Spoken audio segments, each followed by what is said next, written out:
Hi, welcome back to the Personality Hacker Podcast. My name is Joe Mark Witt. And I'm Antonia Dodge. In a moment, we're going to dive into an interview with Gary, who identifies as an INFJ personality type. A few things to keep in mind before we get started. First, we may use some shorthand and technical language in this interview. So if you want to download a handy guide that can help you visually follow along as we talk with Gary, visit personalityhacker.com and you can find that PDF download directly below this episode. Second, Gary has been in our profiler training community and around Personality Hacker for a while now. So he knows type and he knows himself very well. And what I want us to do in this episode is move past any stereotypes we have for the INFJ personality. We want to hear from Gary directly about his lived experience as an INFJ. And if you are new to type, I stands for introvert, N stands for intuitive, F stands for feeler, and J stands for judger. Those four letters are what's called dichotomies. And this is what most people know about personality type when they start out. But the true power of this system actually comes from understanding it on a much deeper level. These are what's called the cognitive functions. And we're going to go ahead and talk about these with Gary on today's episode. We're going to deep dive into the functions. And if you want to get an overview for the INFJ personality type, including the functions, I recommend you listen to one of our previous podcasts that Antonia and I recorded titled INFJ Personality Type Advice. It's a great place to start. Of course, you can download that handy guide directly below this episode. Just visit personalityhacker.com and you can find that PDF there. This week, we have a special guest on the show, Gary Williams. Gary, welcome to Personality Hacker. Hey, thanks so much for having me here. I'm excited to have a good conversation today. Gary, we asked you to come on the show this week because you, in the Myers-Briggs system, identify as an INFJ. You've also been through our profiler training program, so we got to meet you in person at one of our live events very recently. You've been through that program. You know type really well. And one of the things I want to do today is talk about what is it really like to be an INFJ? Not, the theory or the abstractions, but as a lived experience in your life, what is it like to live like this? Live like this. That sounds like so ominous, right?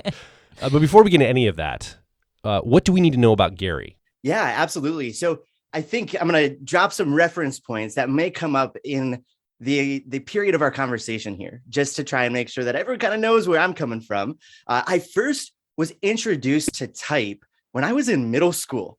I remember just walking through the hallways and observing other students and fascinated by human behavior.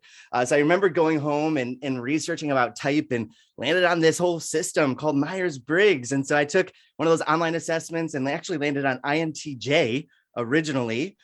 From there, later on, became a middle school teacher. I later became certified in Myers-Briggs and started to have some doubt about my type.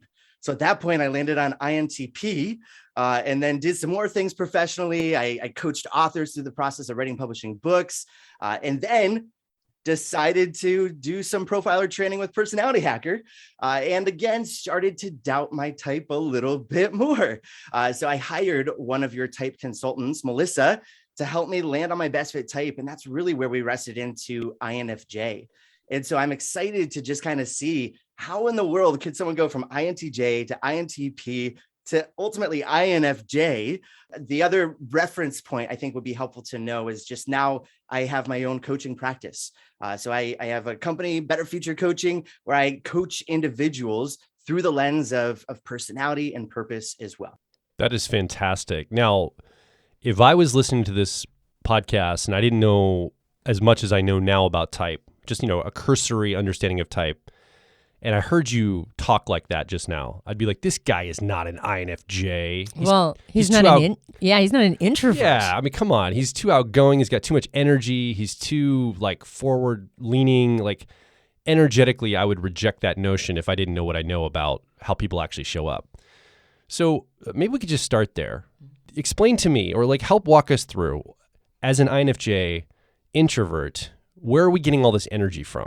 From your perspective, how do you even approach explaining that to me or somebody else that's listening? Yeah, absolutely. And quite frankly, I get this a lot as a teacher, as someone who does team facilitations and things like that.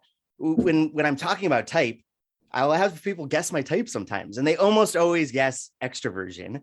But really, for me, when you start digging into the deeper layers here that I know that you love talking about so much at Personality Hacker, the cognitive functions, especially through the lens of the CAR model, for me, it's a choice to step into my extroverted cognitive function. So for me, as someone with INFJ preferences, the most natural way for me to access the outer world is a function called extroverted feeling, or FE. And the nickname we like to use around here, or the Copilot for it, is harmony. And when I'm stepping into that space, it really is a choice. I have to make the choice to step there. It's not my default. So it's kind of like an on-off switch. I have to make the choice to turn it on. Okay, here comes Gary stepping into his FE, stepping into his energy, bringing harmony, bringing energy, helping to kind of have that thermostat of the emotional temperature of the room. And then when I'm done with this interview, the switch is going to go off until my next call in a few hours. And I blocked off a few hours for that reason, right? So it's being able to step into it when I need to, but the default is for the switch to naturally be off. So what's the cost for you? Like stepping into that really extroverted space, I'm guessing that other introverts and maybe even particularly INFJs listening would imagine that there's a really high cost to going to so much extroversion in a moment. So what is the trade-off for you? And are there benefits to it? I'm assuming there's got to be benefits because you're choosing to do it. Absolutely. When I go back to younger Gary, like I was saying, the default is definitely not this. When I think about myself in middle school or high school, I was certainly the quiet kid sitting in the corner of the room, observing, just kind of taking things in, watching other people and seeing how all of that formed and just how people behaved and were acting and were responding in the world around me. And what I learned is that I wasn't approachable. I would have people come up to me when I'm in a state where I'm just taking things in and learning. People come up and just ask, like, are you okay? Are you mad? Are you angry? Like, what's wrong with you? Especially if they've seen me when I'm on. And so I think the major benefit is that it creates connection. It creates approachability. It creates an invitation for people to be able to actually engage with me. And I know that if I'm not intentionally turning that on, there's this huge disconnect where I look really cold and distant and aloof and just completely off into my own little world. And so I think that the cost there's multiple layers to it. One, I strive for that sense of connection, but I don't always want to initiate it. And so if I'm constantly in this state where I'm looking like I'm this cold, detached person, I don't want to initiate the interaction. So by just increasing my energy a little bit, putting a smile on my face, it allows people to come and approach me, which is so much easier for me personally. So I've learned that as a strategy for me to be able to interact with the world. And then the other cost is it does require some energy. I need time to be able to decompress. I need time to go back into my real world, that introverted inner world state, to be able to recharge fully. And considering the amount of energetic output you're clearly using when you switch, it sounds like it's almost like a light switch that goes to on. How much recovery time do you need afterwards when you go into that introverted space? Yeah, when I was younger, a lot, a whole lot, because it was something that I was learning. I think through the different situations and even roles that I've put myself in throughout my life, it's required less, but it still needs more time than your average person, I would say. I live in a situation where I do get a lot of that alone time. I live alone. I work remotely. So even in between calls, I'm not surrounded by people in the office or things like that. I have the ability to be able to disconnect and just retreat and get into my inner world and get back to that state where I'm filling my cup back up. So it requires the time, it requires the energy, but through practice and kind of creating the life that I want to live, I'm able to find that ebb and flow a lot easier. What would change if you did have a house full of people? Like maybe in a time period, I don't know if your aspirations include having a family or having more people that are around, But if you were in a situation like that, do you think that you'd be able to be on as much, or do you think you'd have to balance it out a little bit more? Yeah, I think I would need to balance it out a bit more. When I was first starting out as a teacher, I was teaching in an urban environment, and I had a few roommates, one of which was a teacher as well. And I would just do everything I had to do at school. And so sometimes I would just be there for insane hours, 7 a.m. to 10 p.m., because the minute I came home, I would crash. I mean, there were some days I lived in an apartment where I had to go upstairs, and I would fall asleep on the staircase because I was on so much all day long. And my roommates would look at me like, are you crazy? Like, what you literally passed out on the stairs, and not like passed out, but just fell asleep.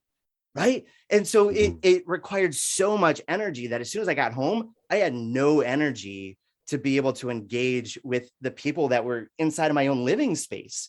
So certainly, yes, if I was in a situation where I needed to also be on at home, if I had a family, if I have kids, there would need to be a much more intentional balance to ensure that I still have that emotional energy and just the outer world energy to be able to engage with those people that are close to me within my own home. I know I'm spending a lot of time talking about this, but I think this is legitimately a challenge that a lot of INJs experience. And I think sometimes the fear of going to the Copilot or auxiliary function of extroverted feeling is this idea that I'm not going to have enough energy when I'm there. And so what I'm hearing you say, Gary, is that it has to be a conscious choice, or it was for you a conscious choice to go there, and that you have to keep your finger on the pulse of just how much energy is being expended so you account for that. But also, having done this for a time, it sounds like for a while now, you're building more almost like energy storehouses. Like you have more energy over time to expend to it as long as you keep that balance going. 100%. And I think the important thing there is, as you're experimenting and playing with a new part of who you are.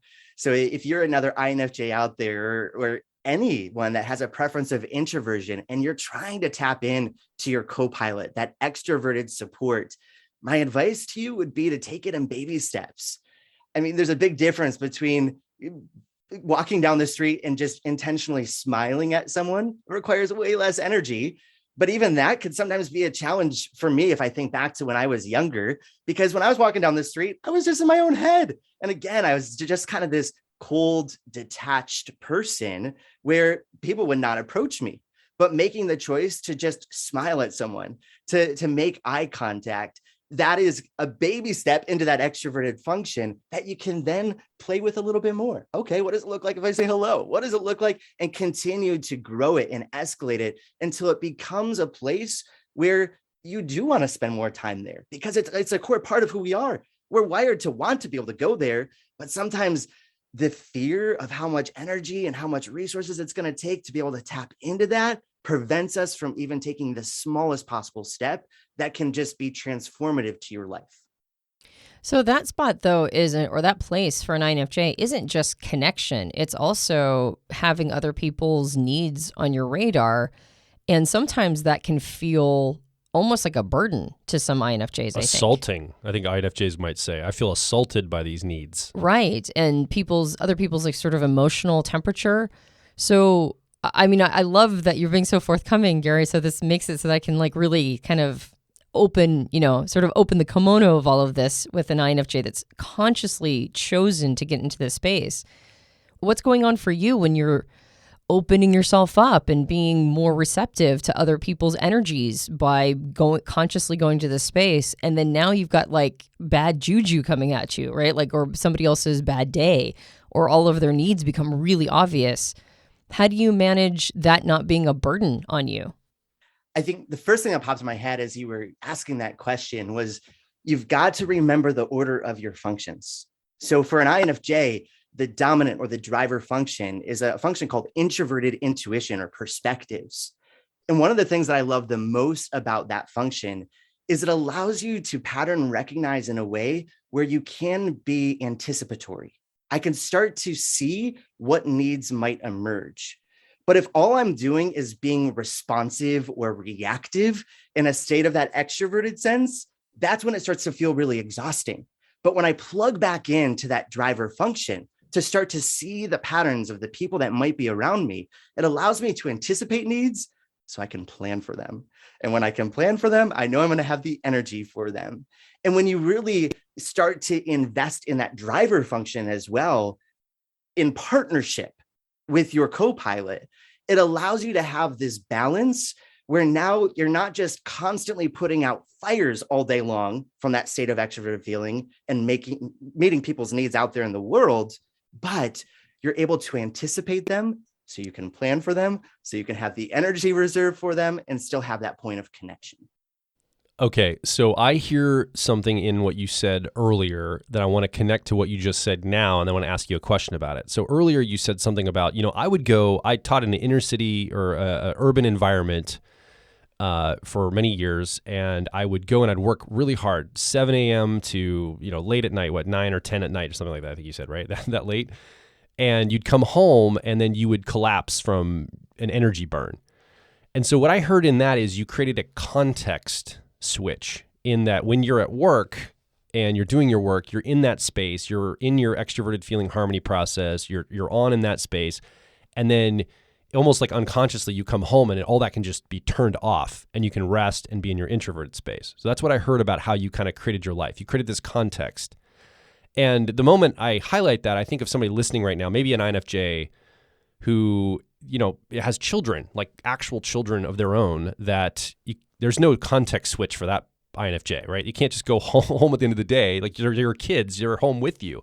So there's no like on stage, off stage moment. So the person that's at home with the kids all day as an INFJ is going to have this experience where they can't just get away from the needs that are there. And I say all that to tee you up, Gary, to say, working in a urban school environment, I'm guessing you had some simulation during that work hours of needs that you could not predict, of actual children that you had to attend to, you couldn't plan for. So this is a way to make this relatable to somebody that is in that experience is what I'm trying to do here, because I know that they might dismiss what you're saying, like, well, he had that context switch, so that's easy for him. But you didn't when you were at work. So what did you do during those moments? How did you go through your day anticipating the energy you're going to need all day long to do what you had to do, knowing that a kid can just come up with some random need you can't predict for? I mean, even moment to moment, kids are very unpredictable. How was that for you? Did that burn you out? Was that overwhelming? Did you find techniques in the moment of those things to deal with it? So when I think about this takes us down then to the 3-year-old function of the INFJ, which is extroverted sensing or sensation. And this 3-year-old serves an important purpose. It allows us to be a bit more in the moment, which then when in partnership with extroverted feeling, meeting those needs in real time can be a superpower, but it can also feel so jarring when something happens and you're like, oh my goodness, I did not anticipate this. So here's my secret. Here's my strategy is I would over NI everything that I had control over. So when I say over NI, I'm talking about perspectives. I'm talking about that pattern recognition. I'm talking about the planning. So why did I spend so many hours after school? The kids would leave at 2, 3, 4 p.m. Why was I there till 10 p.m.? Because I was running through the next day from every angle that I could, which again was still requiring energy, but it allowed me to be better in real time because now I knew my lesson in and out. I knew exactly how my third hour was going to respond compared to my first hour, because I know my third hour is going to come in with a different sort of energy. I know the different ways that I could approach the lesson. And if they're stuck on this point, then I can use this example. If they're stuck on this point, then I can use this example. I was running through the lesson in and out as many different ways as I could. And so if you're thinking about this in a context that's not in the classroom, maybe it's in your own home, what are those things that you can control? What are those things that you can actually plan for? And when you're creating the space to be able to run that simulation in your mind, to be able to anticipate those things that you know that you can anticipate, it gives you enough sense of certainty, enough sense of control to be able to respond to those things that we'll never be able to anticipate. Because dealing with human beings, you can't anticipate everything. But those things that you can control, it gives you the confidence, the certainty, and all of those other variables so that you can step into those things that you may not be able to anticipate on your own. So what I hear you saying is that for you, your strategy was to keep stretching the skill development of your driver or dominant function of introverted intuition or perspectives. Like you kept focusing on making it better and more refined, and basically didn't just see it as like, I have this is my talent, but you built the skill of it, knowing that you were never going to get perfect, but you felt like that was the leverage point, is to keep using that function to anticipate those needs. Absolutely. Yes. And again, it's your superpower for a reason. It's your dominant function for a reason. You can't turn it off, but you can spend intentional time investing in it. You can set aside time to be able to actually go to that place, because so often we get caught up in all of the outer world things. Are you actually carving out enough time for you to be able to run the simulations, to think through all of the different perspectives, to think through the different ways that you might be able to approach something? That requires time. And so to carve out that time in your schedule and in your rhythms, it allows you to invest in that, to no longer just let it be this default of how you naturally operate, but actually something that you're sharpening, you're strengthening, and it's a superpower that serves every other part of who you are. So I think the first thing that comes up for me as somebody who's not an INFJ is, doesn't that feel like you're always using your functions in service to others? When do you ever get to recoup it for yourself? Great question. Again, requires intentional time. The example that I gave of me coming home in a completely exhausted state when I was teaching in that urban environment was evidence that I wasn't taking enough time for myself. Like, no one at the end of the day should be coming home just passing out, falling asleep on the stairs. They can't even make it to their own bed. Yeah, not necessarily a healthy example. And I would not wish that upon anyone. And so as I've gotten older, I've learned, okay, I need to actually carve out more of that time for myself. I need to be able to just throw on Personality Hacker and listen to the podcast. I need to have intentional rhythms of going to the gym and taking care of myself. I need to give myself permission to just play a silly little game on my phone or whatever it might be. That's all okay, because it's going to fill me up to continue to be able to go out and do what I want to do in the world as well. So for you, then, it's really a matter of making sure you're setting up your life that is built around your self-awareness. You're getting better, or you've gotten better over time at understanding what your rhythms are. And so for you, it's really critical to set up your life to honor those rhythms of energy. So would you say that that's something that can be difficult as an INFJ? I mean, there's a sense of like kind of not wanting to have to marry yourself to so much organization for some IJs. Like, it's like, I just want to have a little bit more freedom. I just want to have to be able to kind of go with the flow a little bit more. I don't want to have to be more like an EJ that organizes everything. How do you deal with some of maybe that kind of sense of like, well, I don't have to set up my life so intentionally all the time? Yeah, I mean, I think the interesting thing about that is that can happen at both a micro and a macro level. So when I'm talking about the macro, I'm talking about the big life decisions. What are you studying?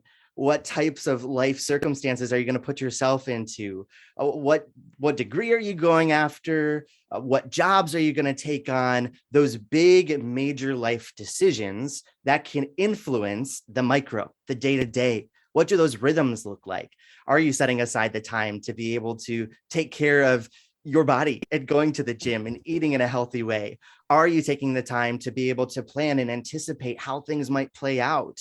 Are you taking the time to step out into the world and to interact with other people and to share that truth with them in a way that still is behind the smile, right? And receptive to them. And so I think when you're looking at trying to design your life, so to speak, it's important to look at it from both the macro and the micro. There are always things in our life, in our individual lives, that we cannot control. There's always going to be things that happen that we can't anticipate. But when you're focusing your energy on controlling the things that you can control, it gives you the energy to be able to step into those things that we can never anticipate. Gary, I think that's fantastic advice. I mean, there's things you can't control in life. There are things you have more control or influence over, and focus on the things you have influence over is really good advice. And I want to highlight again how you're using your driver or dominant function to solve a lot of your challenges. And then you're coupling that with your Copilot or auxiliary function of extroverted feeling or harmony to really fill in the gaps that your driver can't fill in. Like you're focused and you're seeing it as something you can grow. Both of those functions is something you can continue to grow. It's not just something you go access. It's almost like a muscle you develop and build. And I think that's a really interesting way to see it, is that you can grow your harmony, you can grow your perspectives. But I do want to talk about something that you mentioned at the very, very beginning of this conversation.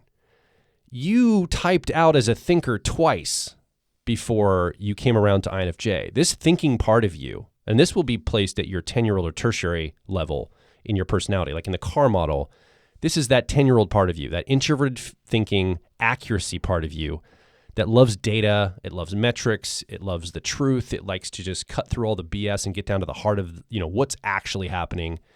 This is so significant in you to type out as an INTJ and then an INTP.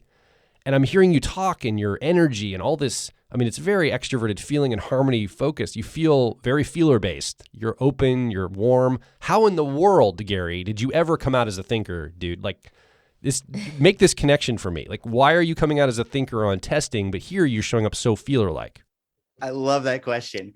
And again, if you go back in time, if you would have saw Gary in high school, Gary in middle school, you would have saw that reserved, detached student sitting on the side of the room, just constantly observing.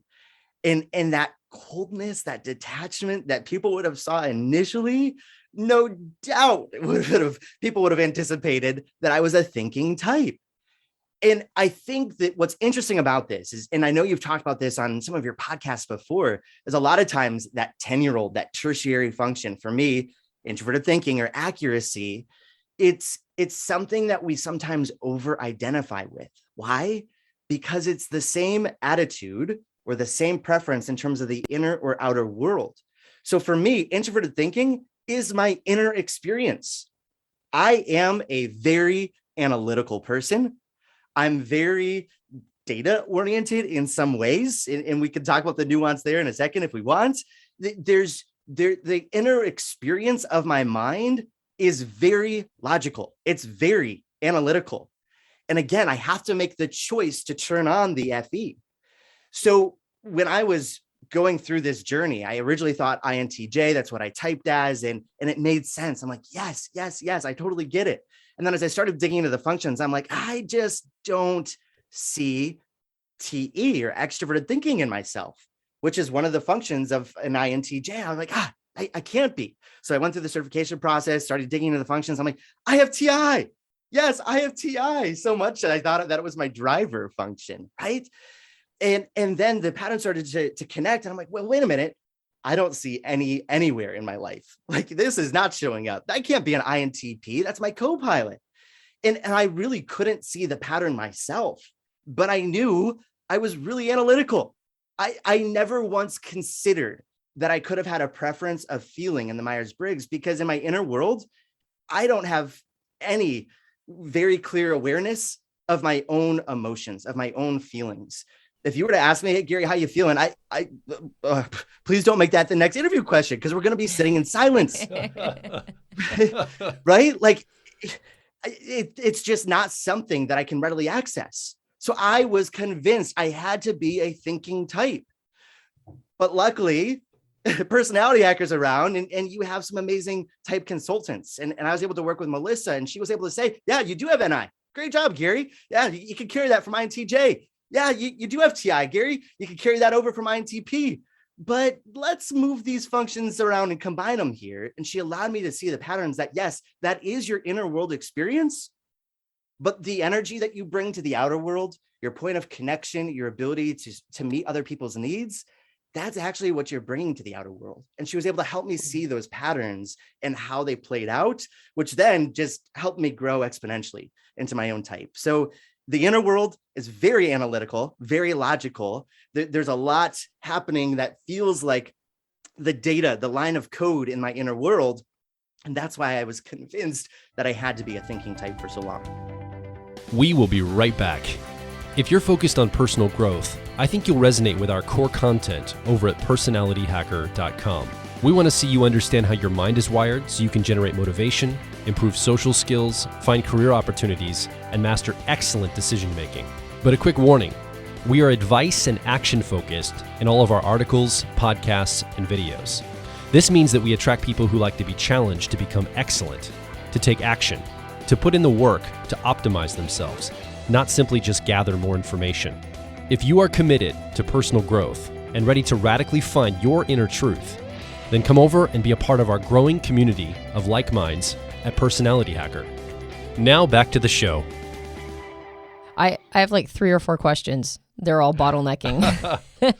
The first one is, I don't think we ever asked your age. Do you mind if I ask how old you are? Yeah, I'm 28 years old. Okay. So and when did you discover you're an INFJ? I know it was when you went through profiler training, and that's been a couple years, or was it 2 years ago? Yeah, I think about 2 years ago. Okay. So here you are now an adult, right? And you're in your late 20s. You discover you're a feeling type. You discover not only a feeling type, but you're using extroverted feeling or harmony. You've known about types since you were a middle schooler, so this has probably had to rearrange a bunch of stuff, which I hear you saying effectively, that you would never have imagined you were a feeling type. And then now you've gone on this growth journey the last couple of years, really what it sounds like is super leaning into that Copilot or auxiliary function of extroverted feeling. It was like you are gung-ho about it. You see all of its benefits and advantages. But talk about, if you would, understanding that you're a man that's using extroverted feeling or harmony, and this is a leverage point for you. Can you talk a little bit about your relationship to that, going, oh, I'm using this very externally oriented feeling function as a man? Was there anything that you had to do to sort of reconcile this inside of you, or was it just a light bulb moment when you went, yes, this is right, and this is the direction I got to go? Love this question. This is actually something that I talk explicitly about with Melissa at the end of my profiling session. So after you do a type consultation with Personality Hacker, you kind of go through your type and get to unpack it. And if there's actually extra time, you can ask some questions. I'm like, I need to talk about this, right? And one of the things that we talked about is a man who has extroverted feeling in the front seat. Well, anyone who has extroverted feeling, like you have the pulse on social constructs. You have the pulse on what are the expectations of the world around you. Well, what do we expect of men? Well, stereotypically, at least in the United States here, I can't speak for everywhere in the world, but we expect men to have more of a thinking preference. We expect men to be calculated. We expect men to show up with more of that extroverted thinking or effectiveness energy. And again, I would argue, I can't prove it, but I would argue that was part of my mistyping journey, is because I'm a man. I believe that this is how I'm supposed to, quote unquote, show up into the world. I believe that I was supposed to show up with the thinking preference. I believe that men are supposed to be in touch with their very analytical side and the data. And so to be able to peel that away and to recognize that that was one of those scripts playing through my mind, probably impacted my own self-concept, the way that I viewed myself as a human being. But how did I deliver the thinking side? Well, it was still flavored with FE. There's still the smile. I can deliver the hard truths, but I can do it with a smile on my face. I can do it by asking questions to help people get to the truth. And so when I recognized how I was using the thinking, where the thinking was placed, and the relationship with the thinking between my other functions, again, it was a catalyst to be able to lean into the function in a way that was even more effective. So was it a relief to discover that you're a feeler in some ways? Did it just kind of like let off some pressure? Not at first. At first, I wasn't convinced. I was skeptical. I'm like, I am so logical. I am so analytical. And so at first, I think more than anything, there was some resistance. It was like, no, like there's no way. I'm a thinker. I held on to that identity for over a decade, right? Like I have to be a thinker. My inner world is so logical. It's so analytical. And so my first response was no, there was resistance there. But as I began to sit with it more, as I allowed myself to play with the patterns in my inner world, as I allowed myself to see, when am I actually at my best when I step into the outer world, and what functions might I be using to step into my best? Yes, then it became a relief. But I had to get through that hurdle of resistance of holding on to the sense of self, the sense of identity that I was attached to, because I'm telling you, inside, I'm so analytical. Right? This is my inner pattern. But I had to be able to let go of that identity that I held on to for so long, to be able to actually see the patterns and how it was showing up in the outer world. So yes, it became a relief, but after I had to get through the uphill battle of the resistance. So talk about your incredibly analytical, logical, data-oriented inner world. Yeah. How much is it like this? Like, paint us a picture. So I've always really enjoyed being able to learn. And when I think about the things that I was learning, it was definitely flavored by FE. I've always been fascinated by psychology and things like that. I was a math teacher. So I taught middle school math, was my subject area expertise. And I've always enjoyed math. It kind of feels like a puzzle to me. It's fun to be able to put together and then to be able to teach those patterns to other people. I taught math in a way that was a little bit different than what most people did, because it was more about the process. It was more about recognizing the patterns and what's happening in mathematics, and not just, did you get the right answer, yes or no? And again, I went to become a math teacher. I have to be analytical, right? and even then, when I now start to see the patterns with FE and TI, I can see truth in myself and I can see truth in other people. But how I get them to that place is still flavored by the FE. It's flavored by the harmony, the extroverted feeling. It's not just this blunt, hard truth where I'm like, you know what, you need to, you know what, you need to think about. No, it doesn't just come out that way. That's what it feels like in my mind. That's how it bubbles up, is it just almost like blurts out in my mind internally. And that's how I feel like it sometimes comes out into the outer world. But when I watch a recording of myself doing a coaching session, when I go back and see myself delivering truth to people, quote unquote, it's still heavily flavored by that extroverted feeling. It's allowing them to have ownership in the experience. It's meeting their need in a way where they get to the truth, but it's a very collaborative experience to allow them to get there on their own. I find that really fascinating, that when you say things, because you experience yourself as being so analytical and direct, that there's almost a sense that you brought that to the outside world. But when you record yourself and watch back, now you're seeing all the ways in which you're still staying in extroverted feeling or harmony. Whereas your self-perception might feel like you were more of a blunt instrument than you actually end up being. Absolutely. Yes. An example of that popped in my brain is, I said, I've bounced around a lot professionally, so stay with me here, right? But I coached authors for a while. I coached authors through the process of writing and publishing books. And sometimes a nonfiction author would sit down with me, and that first conversation, they'd start telling me about their book. And I'm sorry if you're one of the authors I've coached, this didn't happen to everyone, but sometimes in my mind, the message that would pop up is just, oh my gosh, this is never going to work. Oh my gosh, this book is awful. Oh my goodness, there's no organization, there's no structure, there's no clarity on who the book is for, any of this. These are the red flags that are popping up in my brain. I'm like, how is this ever going to happen? And I'm like, oh my gosh, I can't be so harsh. Like, I can't just say all this. How do I do this? So the strategy that I use is asking a lot of questions. I ask a lot of questions, and I do it through the smile. Oh, tell me more about. Can you dig in deeper too? Well, what about this over here? And I ask the questions in a way where it allows people to get to their own truth. But inside it feels so harsh, because it's like, oh my gosh, this is never going to work. This is the internal message of what I'm experiencing, of what I'm seeing. But when I would watch myself in a coaching session, when I would play back the recording, I was smiling the entire time. I never once said any of those internal thoughts, but it's screaming so loud in my brain, I just assume that's how I'm coming off to people.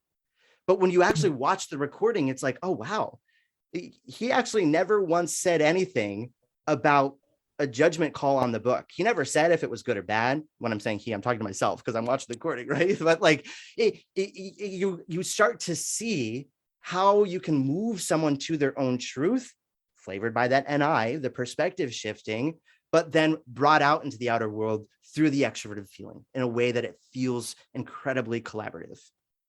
So I'm listening to this through the lens of an INFJ who has, for the last 10 years, been running a conversation they had with somebody in their head over and over saying, I was so harsh with that person. I feel so bad that I said that thing to them.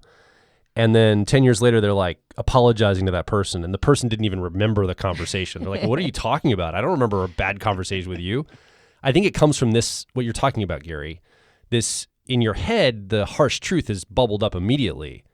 It doesn't always mean that you've said it that way. Now, there might be INFJs who have said something they need to calibrate or go and apologize for. I'm not suggesting that it's always this way.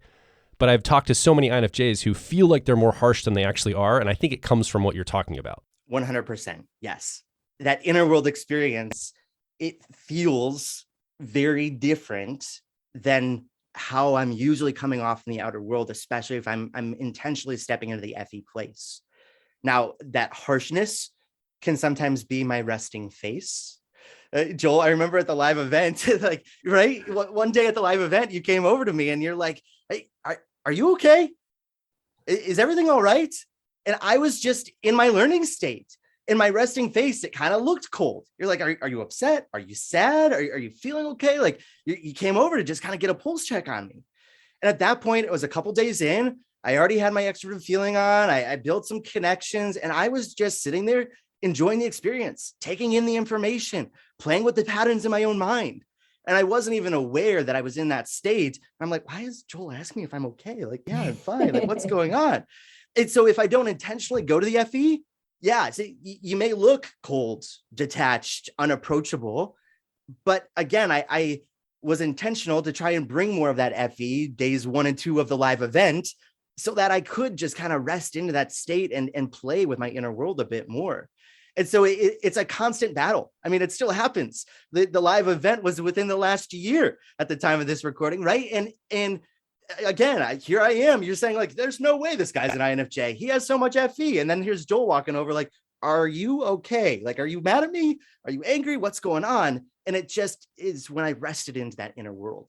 So it's a constant evolution. It's a constant experience to be able to find the balance between these different parts of who we are as complex human beings. I think that balance between the Copilot and the 10-year-old is a lifelong struggle for everybody. And what's so interesting, you're explaining why, that idea of what my experience is of myself versus what the world's experience is of me. I think that's one of the reasons why so many people think they're INFJs when they're not, and all the INFJs think they're INTPs because they've got this self-experience of being really analytical and data oriented and lost in their thoughts. And I think it's so funny that you were like, well, the first 2 days is when I turned on my extroverted feeling. It's almost like by day 3, I've earned the right to not have to be there. I set it up, I'm connected, but now I get to be in my thoughts and I get to have my resting face. I think that's really, I very kind of almost stereotypical. But I want to talk about 2 things before we complete. I want to touch on something you said earlier, almost as a throwaway, that I think relates to your 3-year-old or inferior function of extroverted sensing or sensation. And then I want to get some ideas from you about, especially as somebody who had been into type for a long time, so probably had formed some stereotypes in your mind, which we all we all do, around the INFJ type, and then some ways that you feel like you relate to it and other ways that you feel like you don't. So the first part is you had just kind of offhandedly mentioned that it's important when you're creating your context and when you're setting your world up and making choices to do things like eat well and exercise. Is that a big part of your relationship to that 3-year-old inferior function of extroverted sensing or sensation? Or are there other ways that you really feel like you have a strong relationship to this part of who you are? Yeah, I love that question. And this was a function that I had to sit with quite a bit. I had to reflect on how this showed up in my life. And I think there's a lot of variables here because I didn't always relate to some of the quote unquote stereotypes that you see out there about extroverted sensing. a lot of times we go to our 3-year-old in times of that aspiration, like you talk about, but also in extreme stress. And in the extreme stress state, a lot of things online will talk about the overindulgence of outer world stimuli, indulging in these sensations of the world. And it could be the drugs, alcohol, sex, food, binge watching TV. It's like finding that stimuli in the outer world and just overdoing it because it's that 3-year-old crying out for attention. And I never fully related with that. And so as I've continued to dig into this, and even so after the initial profiling training that I've been with, I've had the opportunity to now go into the advanced program taught by Melissa. And it's a constant evolution to step in and understand this function, because I think it really is a blind spot for me. I think my relationship with this function, I'm going to paint the negative picture first, then we can end on the positive note. Okay. The negative parts that I see of this function coming out to the world through my own wiring, first and foremost, is the distaste, this inability to be able to actually handle the sensory details in the present moment. So a quick example there is it's so much easier for me to spend time in the NI.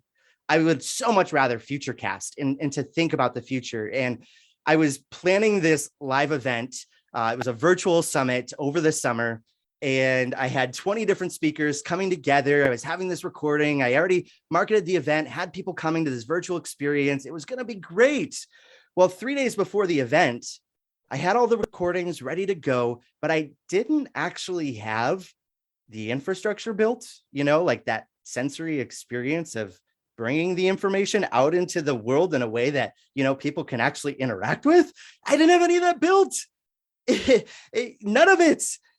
And while I was trying to problem solve all of that, I kept running into problem after problem. And I ended up pulling like 3 or 4 all-nighters. But in the midst of all of that, I was tweaking the landing page for next year. I was making notes about what next year's event could look like. And it was so much easier for me to just spend time a year in advance than to actually figure out how to pull together the sensory details to make this an experience that people can actually interact with in the next 48 hours. And my brain would just naturally go to trying to future cast to what could next year be. So I think that's one thing, is it's like, oh my gosh, like, couldn't I just gotten into the present moment and just gotten it done in a reasonable fashion, and then maybe I wouldn't have to pull all those all-nighters? No, I was too busy thinking about next year's event when this one hasn't even started yet, right? So again, it's that push-pull relationship. I think the other thing, I talked about the NI superpower of being able to plan and perhaps over-plan and to anticipate these needs. And I think because of that, I can be a little rigid. I can get a little, not the FE version of Gary, when things don't go the way that I anticipate them to. I really like my plans. That's my NI. That's my introvert intuition. I love my plans. And when they don't go the way that they're expecting to, it can cause a little chaos. It can be jarring. And when those things that are bubbling out into the surface that I didn't anticipate for, and if I'm not well rooted into my other functions, I might throw that little tantrum. No, like, I can't do this. I can't handle the details. And I just get overwhelmed. And I have to take that intentional time to be able to slow down and to be able to make sure that I am creating an experience in the real world that people can actually interact with. Because believe it or not, people can't just read your mind. Sometimes I think that my thoughts are so loud that people can just hear them, but they can't. You actually have to bring it out into the world, which is an important part of this process. So that was the negative side. I'd say the positive side is, like what we were saying, finding those ways to be able to indulge in the present moment in a way that gives you a flavor of the function. So I like to run. My sense of adrenaline, my healthy sensory experience, I trained and ran a full marathon. That was an adventure that I probably wouldn't do again because I didn't actually train well for it, but I did it, right? I found a safe lane for me to be able to experiment and to play with extroverted sensing and sensation.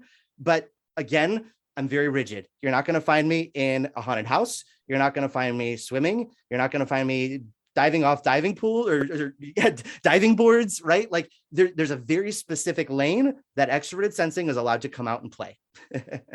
It sounds like one of the reasons why you don't identify with what you were describing is we talk about them as grip behaviors. When you're like, that 3-year-old or inferior has caught you and it won't let you go.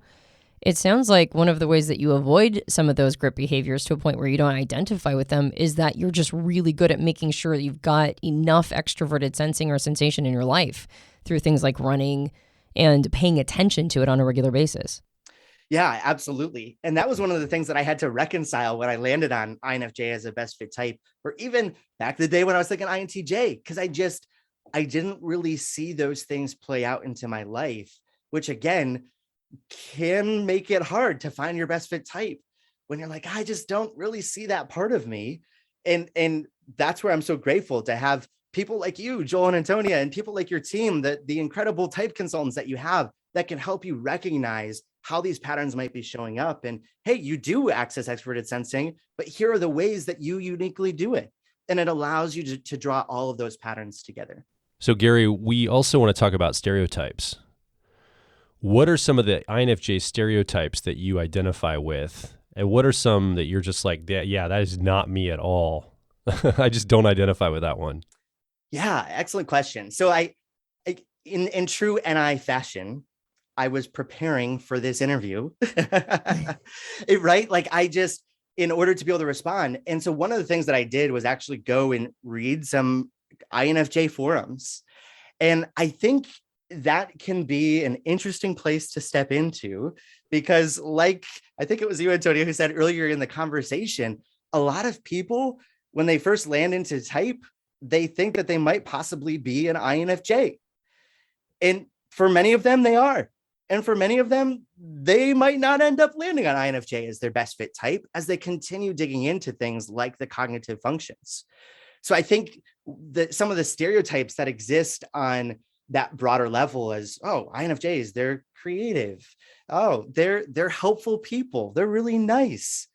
Well, here's the thing. Any type can have elements of that.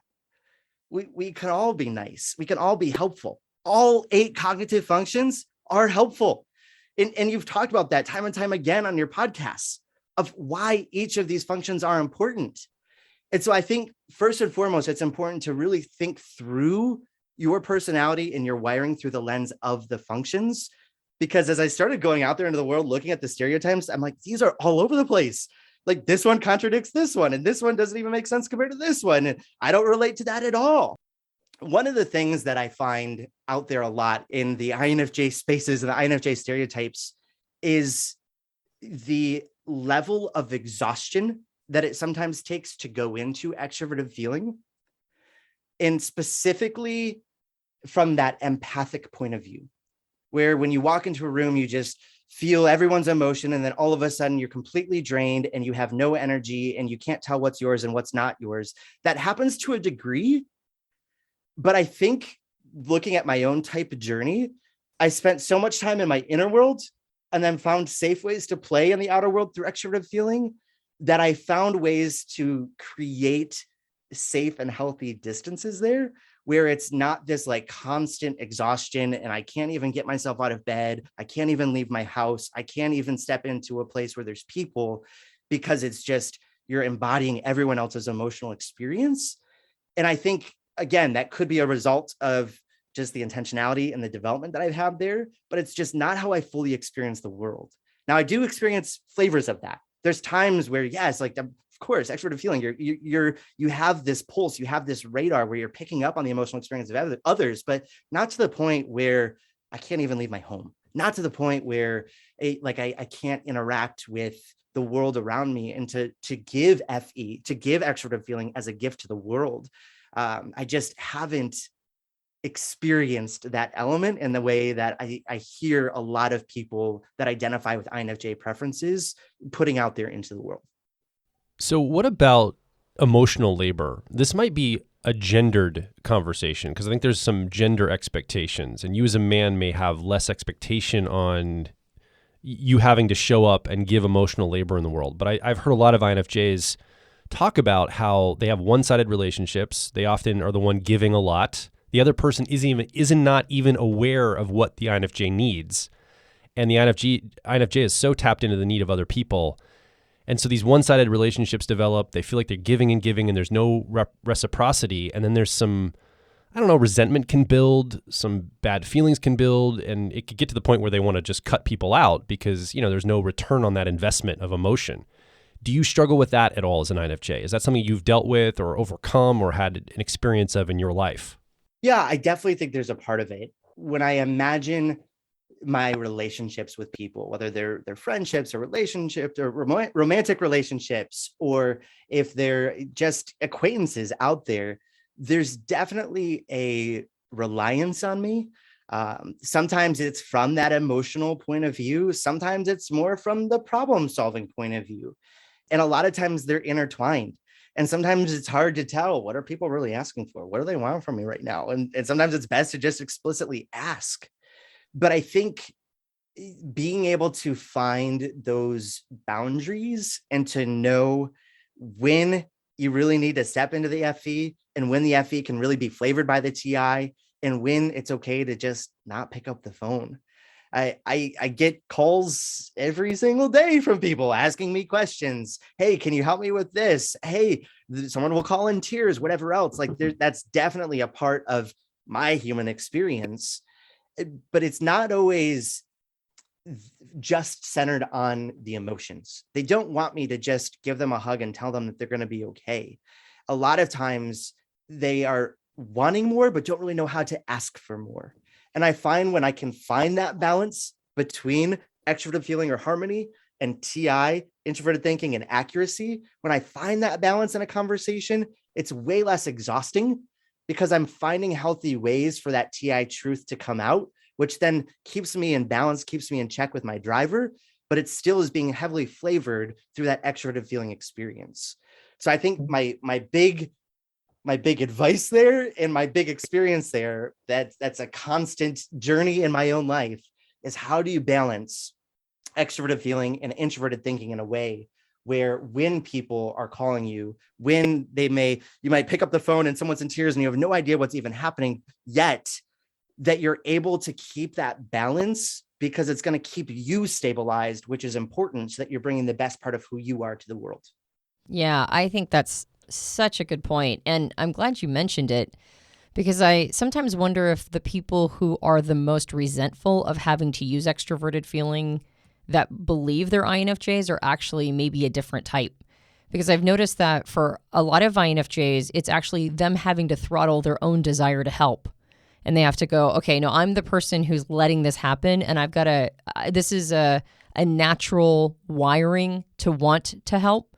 And I've got to sort of throttle myself. And I've got to kind of pull myself back a little bit and have more balance with my 10-year-old or tertiary of introverted thinking or accuracy to go, well, I mean, the best way to help in this situation is maybe just be radically honest. And, or, like it's not always going and saving people from themselves or whatever the logic, the data is telling you, and go, I need to balance these two things and maybe throttle my own need to constantly be, like picking up the phone and letting people lean on me when I don't necessarily have the space. So I think a lot of times when a person's like, well, why should I have to do extroverted feeling? And it's so hard. I'm like, well, maybe that's not one of the functions you're wired to use because it's oftentimes that throttling that is more the challenge that FJs experience. 100%. And I think a lot of times the world tells us that if someone calls you crying, what you're supposed to do is step into your FE. You're supposed to step into your harmony. You're supposed to, quote unquote, when I'm saying these supposed to's, right? You're supposed to listen and make them feel better and encourage them. And I think that's what the world tells us as messaging. And so sometimes that can muddy the waters when we're trying to land on how we're truly wired. Because the world is constantly telling us you're supposed to do X, Y, and Z. And we think this is the script that we've fed, but that may not actually be the script that's naturally in alignment with the way that your brain is wired. And so if it feels like a lot of work, if it feels like it's something that this is just this huge burden, give yourself permission to think when you're at your best, how do you naturally show up? And if you're like me, if you're someone who's been trying to dance around your best fit type for over a decade, get help. Hire someone to help you see those patterns. Because when you can see the functions that you're actually using, when you can see the functions that are in alignment with the way that your brain is naturally wired, everything in your life is going to make so much more sense. You're going to feel more in alignment. You're going to feel like the best version of who you are as a human being. And you're going to be giving the gifts that you naturally have to the world. And I believe that's what the world needs from you. The world needs you at your best. And if it feels like you're trying to force something, perhaps you are. And it's okay to take a step back and to reevaluate and to recognize what those natural gifts are that you have for the world to be able to step into the best version of who you are. Gary, is there anything we didn't ask you or advice you would just love to give, maybe even to your past self? You know, if you were going back in time to Gary Williams back in middle school and just getting excited about type, have a conversation with you now, the 28-year-old version of you, what would you tell that middle school student? What's coming for him? Like what would you encourage him toward, or what advice would you have for him? Ooh, I love that question.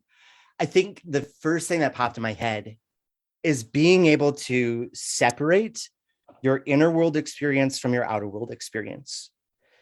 When you can recognize what those patterns are, it's going to help you first land into your best fit type.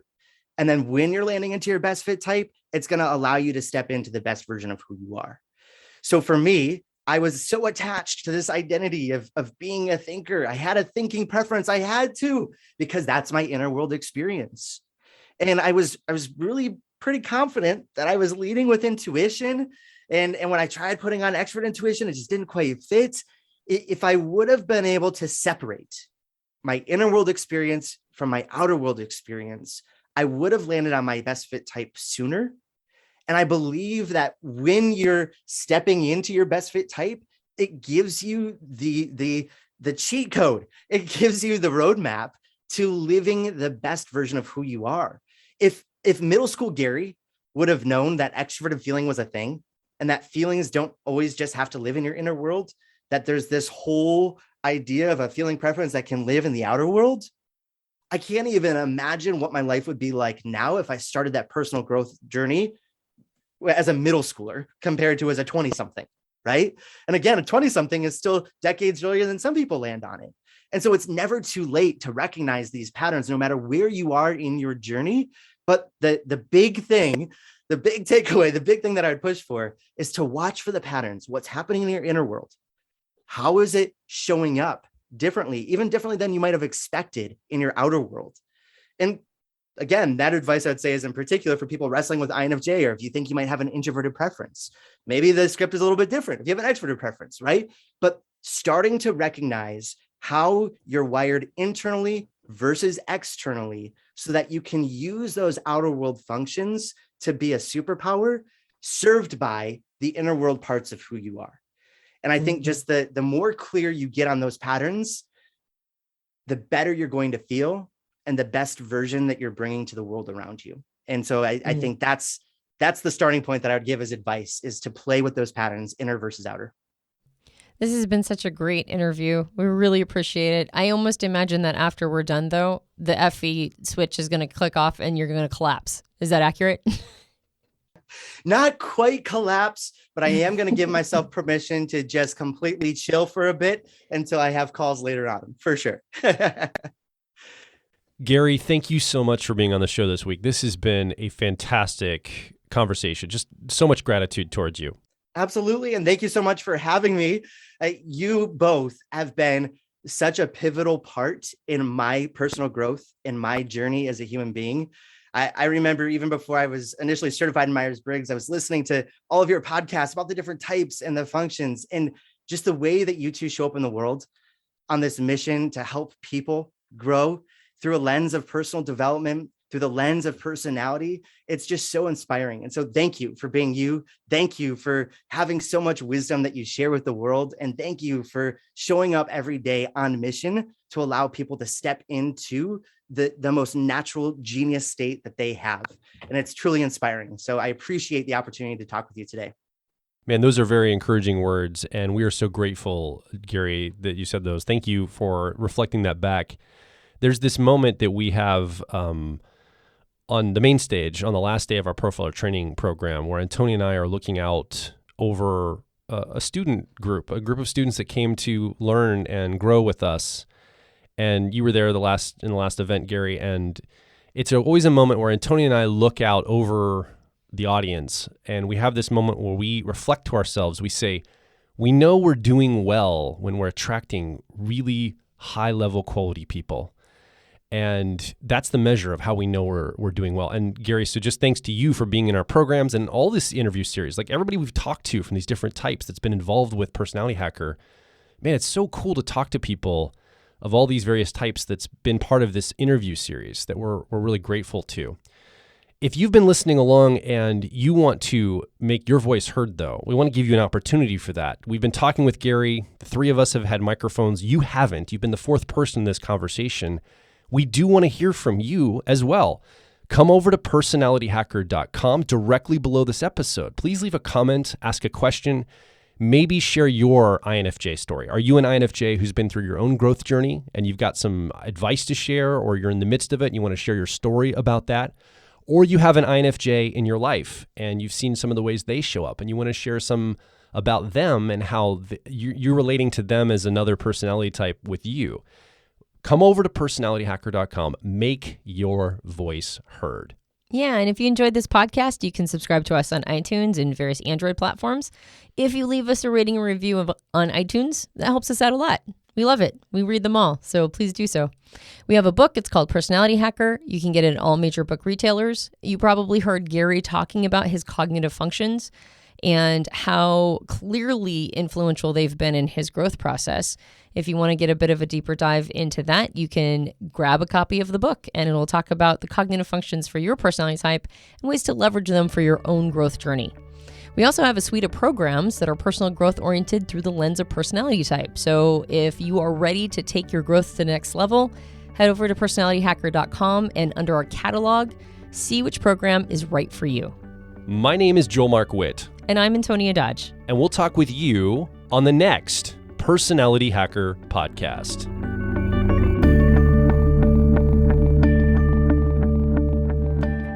If you're focused on personal growth, I think you'll resonate with our core content over at personalityhacker.com.